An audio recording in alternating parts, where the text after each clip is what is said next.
look at how shiny they become when they're brushed with just a bit of butter.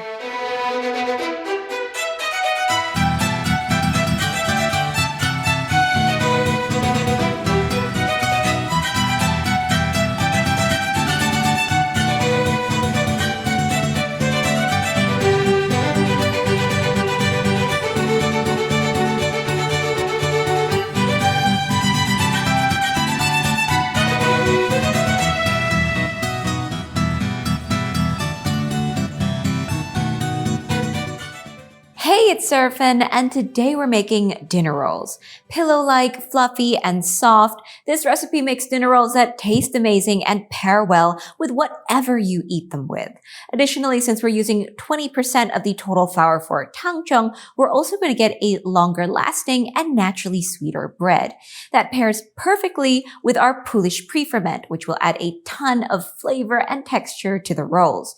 The end result are dinner rolls that steal the show. So let's make these dinner rolls first before going into the science behind the recipe. All right, so the first thing we need to do is make the Poolish.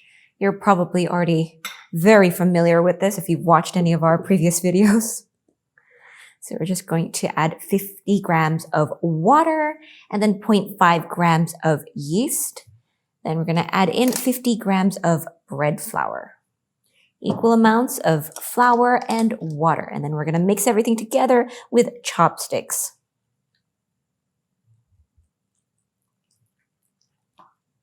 Super easy, super convenient.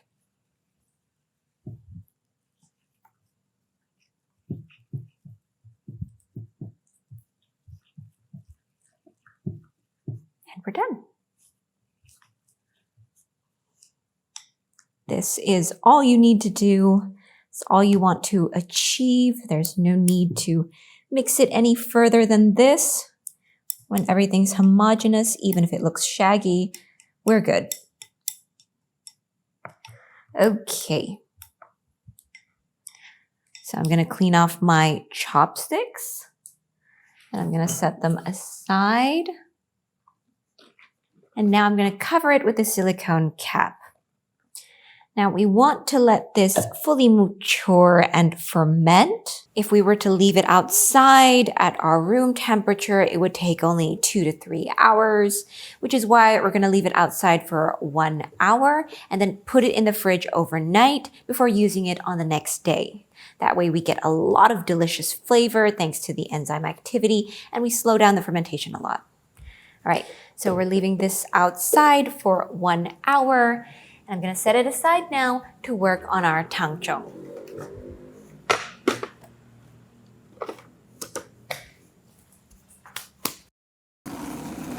Okay, so I've got my boiling water. I'm going to measure in 75 grams of it. All right, a little extra, 77, that's perfectly fine. I'm going to put in 60 grams of bread flour, and I'm mixing everything together immediately, as fast as I can, so that the hot water and flour are combined before the water's temperature drops below 65 degrees Celsius. All right.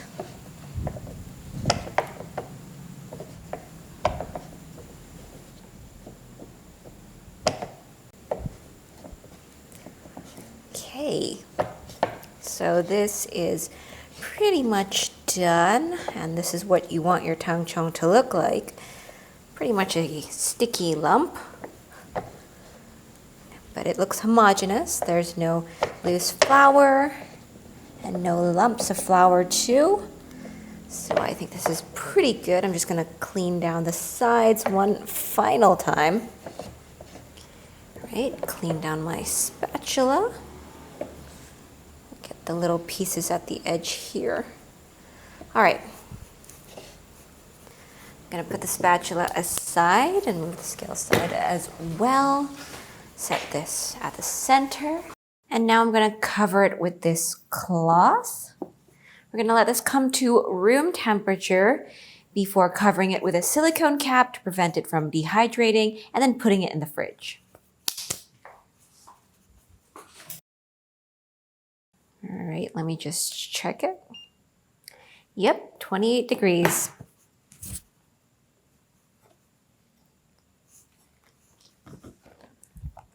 Why did I cover it with the cloth again?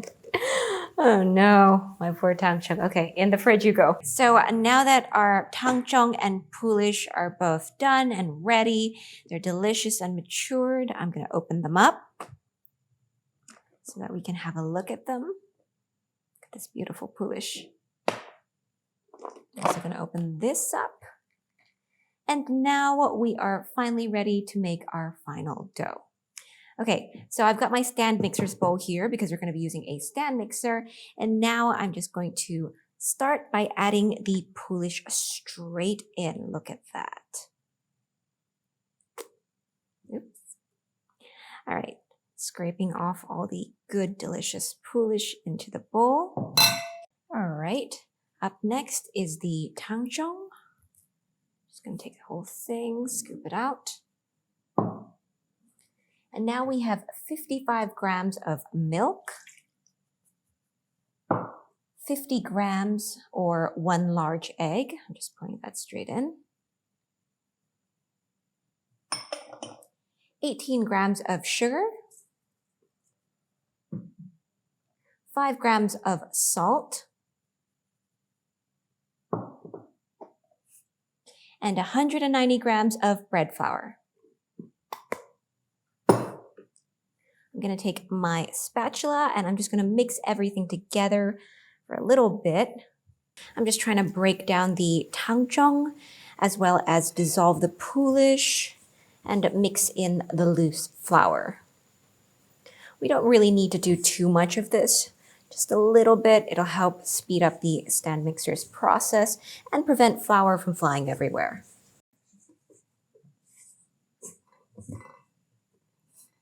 All right, so just after less than a minute or two of mixing, we're pretty much good. I'm just going to scrape off my spatula. Okay. And now this goes to the stand mixer. Now, we also have one ultimate ingredient, 20 grams of butter, just waiting for us here. We're going to mix the dough for a few minutes before we add in the butter to help encourage faster gluten development. So we're going to mix the dough for about 2 to 3 minutes at a medium speed before adding butter, and then mixing that until it reaches full gluten development, about 7 to 8 minutes.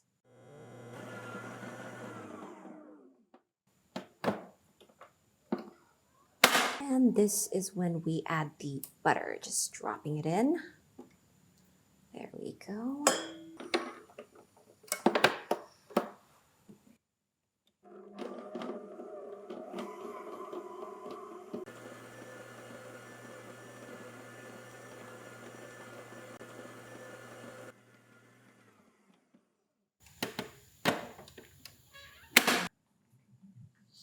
All right, the dough is done. So we can give it a quick window pane test to make sure. I'm going to take off a piece of the dough and it looks pretty smooth, which is already a very good sign. I'm just going to try to stretch it out thin enough to see light through it. Okay, it's already passed the window pane test.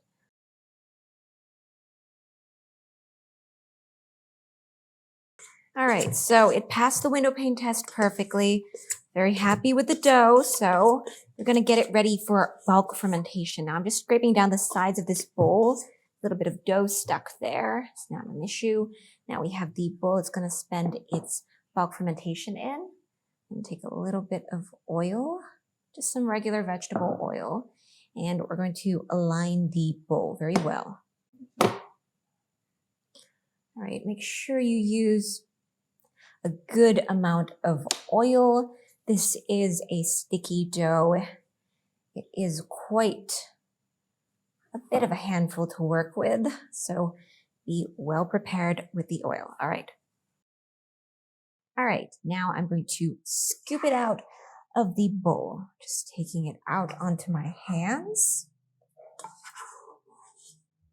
Okay. Move this aside, and now we're just going to round it out. Standard procedure. Oof. Beautiful dough.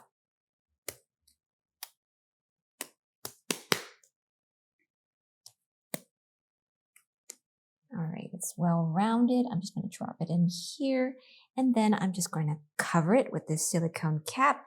Now we're going to leave the dough until it roughly doubles in size, which should take about 45 minutes to an hour. Take these to the sink. To further enhance the taste and texture, you can also leave the dough in the fridge overnight to slowly ferment. This will greatly enhance the bread's overall quality, and I highly recommend it if you have the time. All right, so the dough has doubled in size. It looks pretty good. Now we're going to divide and pre-shape it.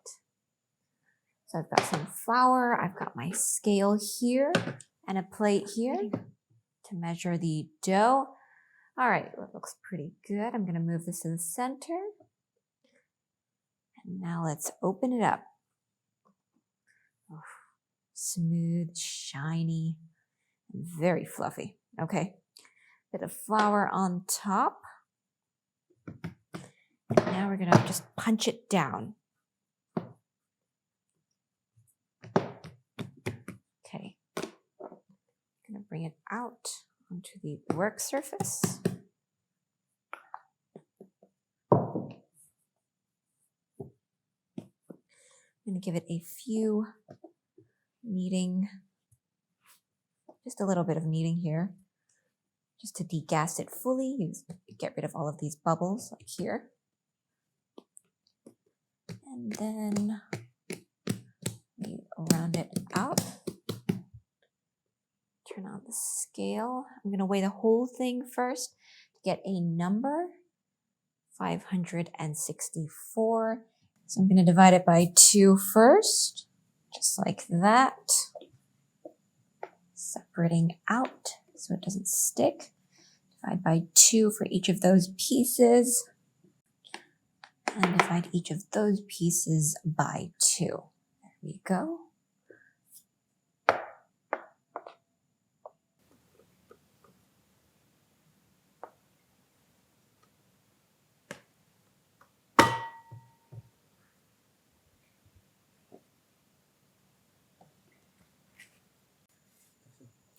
All right, now that they've all been weighed and they're of an equal weight, we're going to start pre-shaping them. All right, so I've got a bit of flour on the work surface here.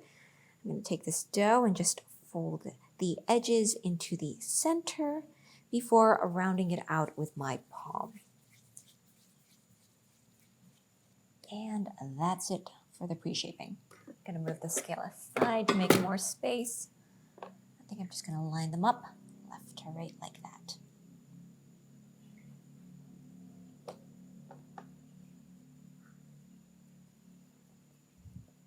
I'm trying not to pre-shape them too tightly because we will be shaping them again later. We'll be fully degassing them, making sure that they're really nice and tight later on, but not right now.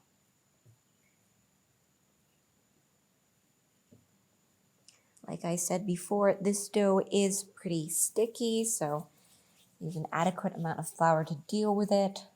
The hydration is high enough that we can get away with adding quite a bit of flour. Of course, don't go too over as well.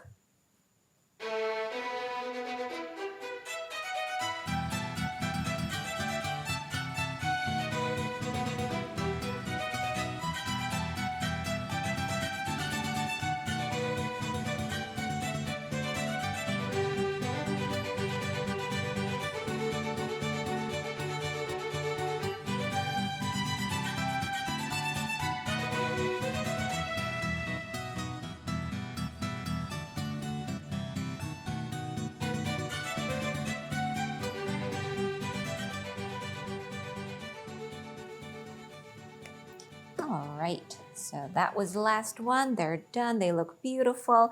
I'm going to cover them with this plastic cover, and then we're going to leave them to rest as a bench rest for about 10 minutes. Should be enough. Okay, so while the dough is resting, we're going to quickly line our baking pan. So I've got some non-stick coating here and a silicone brush, and I'm just going to brush it down, making sure to get all nooks and crannies, all the corners here. Wow. It's a sticky dough, so better safe than sorry. I'm going to add a bit of extra.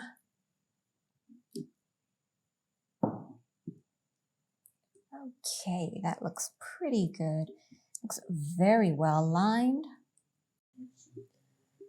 All right, so we're going to set this aside. Move the baking dish aside and just wait for the dough to relax. All right, so it's been 10 minutes. The dough looks pretty relaxed. Now we're going to shape it.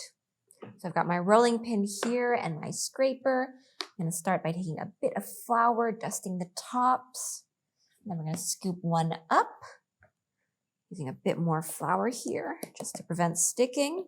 And we're going to flatten it to fully degas it before rolling it out, just to really make sure we're getting rid of all of these tiny bubbles inside the dough. Okay, there you go. Okay. All right, so it should look like this. There shouldn't be any bubbles left. And now we're just going to shape it into a nice little ball. It's just folding the edges into the center, getting it nice and tight like this. And then we roll it out with our palm to make sure it's perfectly circular from the top. All right, looks nice and tight, smooth surface. Now I'm going to put the baking pan on this side. We're going to immediately start putting them in. Okay. A bit more flour, prevent it from sticking to my hand. And I'm going to set it down over here on the left side.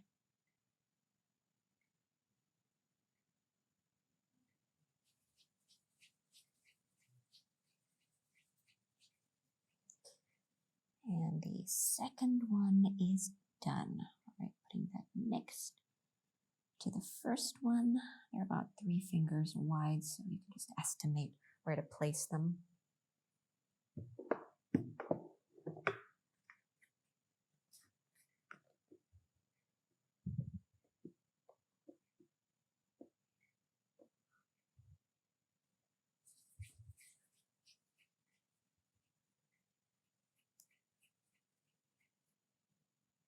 All right, that's the third one done.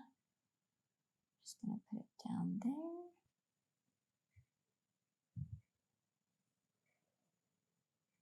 All right, last dough ball for this row. Just going to put down right there.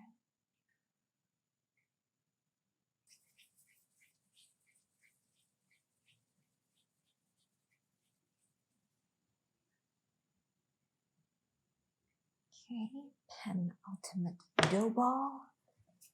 And here's the last one.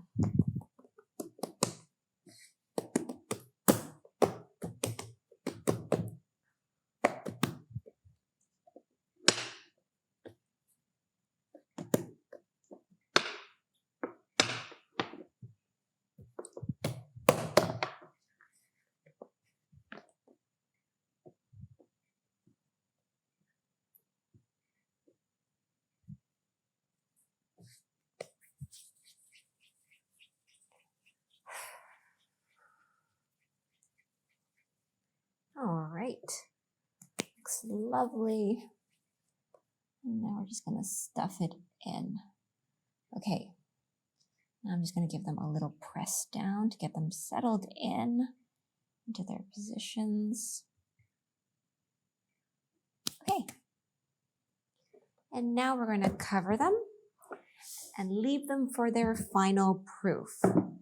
We want them to almost but not completely double in size. Okay, so the dough is done proofing, as can be seen from its very fluffy appearance. And we've also taken the time to preheat our oven to 180 degrees Celsius. Now, before they go into the oven, I'm going to give them a little bit of an egg wash, just to give them a bit more shine, help them brown a little bit better. This egg wash is made of 1 egg mixed with a dash of milk, just a small amount of milk. Helps to add some reducing sugars for the Maillard reaction, as well as even out the egg wash. All right, I'm just brushing them down. It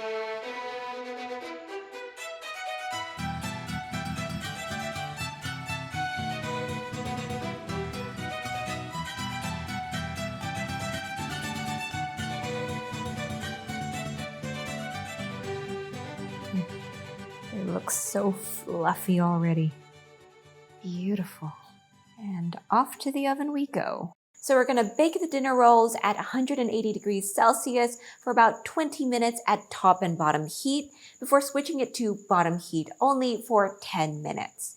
Now, every oven is different though, so make sure to adjust it to your specific oven. And we're done! Look at how beautiful it looks.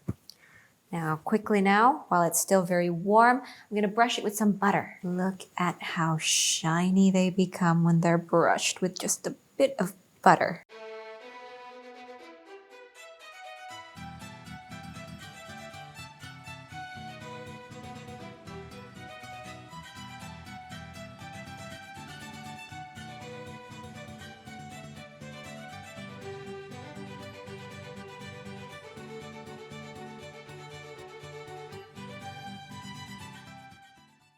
All right, now that the dinner rolls are done, let's talk about the science. Eggs are a pretty important part of this recipe, and as we've covered in a previous video, they do bring along many benefits for the dough and the bread. Now, aside from those benefits, one of the things they add to the dough is lecithin. Lecithin is an emulsifier, but to use lecithin properly, we need to pay attention to one important thing: fermentation time.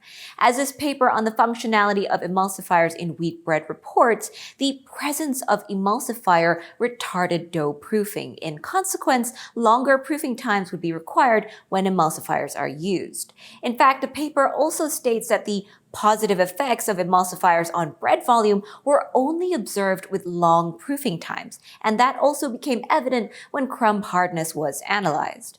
So what does this mean? Well, basically, we need to let the dough ferment for longer to be able to harvest the benefits of adding lecithin to it. The paper also states that lecithin was one of the emulsifiers with the greatest crumb softening at longer proofing times. Now, Tangzhong has similar requirements for a longer proofing time, so our dough does need quite a while to ferment, which is why you should give the dough all the time it needs to fully rise before baking. Now, for most of the other ingredients, we've already talked about the science in our previous videos, link in the description box. You can check them out for more information, but here I'll just briefly cover some of them. Tangzhong is a star ingredient, and Tangzhong 20, using 20% of the total flour for Tangzhong, is my go-to method for getting soft and naturally sweeter breads that still have a lot of fluffiness, as well as a relatively easy-to-handle dough. This amount of Tangzhong pairs very well with the other ingredients in the recipe that already soften the bread. We use 20 grams of butter, and calculating the total percentage of fat leads to a number of around 7.6% baker's percentage. This is a pretty large number for rolls and is likely to slightly affect the maximum volume, but it does soften the bread significantly and it adds a lot of flavor. At 55 grams of milk, we have a milk water replacement of about 25%, meaning that 25% of the total hydration is in the milk. The number comes from this paper, and while our milk content is a little bit higher than recommended, it's still around this range. The sugar we put into the dough is 6%, baker's percentage, of course. This is enough to feed the yeast throughout the overall fermentation and helps to ensure we still have some sweetness left in the resulting bread. As for the salt, it's about 1% of the bread's total end weight, which is the recommended health guideline. In terms of baker's percentage, it is 1.7%. This amount of salt has been shown to be sufficient to strengthen the gluten of the bread flour, making our dough stronger overall. And of course, salt is crucial for the flavor. The bread flour we're using has a protein content of 13%, which is much needed in this recipe. Although the egg white and salt do help to strengthen the gluten protein slightly, they are outweighed by the Tangzhong, butter, milk, and fat in the egg yolk, not to mention the proteolytic activity of the Poolish. So make sure to use bread flour when making this recipe. And that's it for this video. Thanks for watching, and bye!